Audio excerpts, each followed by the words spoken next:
Festival počinje u subotu, 7. prosinca, u velikoj dvorani Lisinskog sa programom koji se zove Comedy Gala.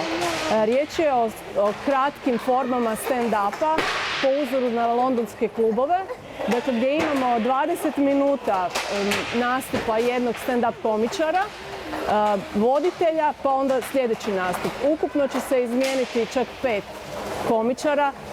Javier Jarkin je voditelj, a gledat ćemo Amerikanca Richa Halla. On je, dakle, po uzoru na njega je nastao lik barmena Moa iz Simpsona, tako da značite o kome se radi. Potom jednog mladog britanskog komičara koji se zove Sean Walsh.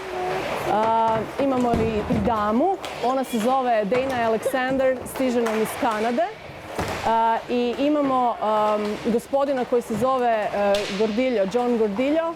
On je u Britaniji također poznati komičar koji je za gore spomenutog Edija Izarda pisao scenarije. I jedno vrijeme nije bio aktivan, ali se sada ponovo vratio stand-up kao formi. Smijeh je jedan univerzalni govor koji razumiju svi.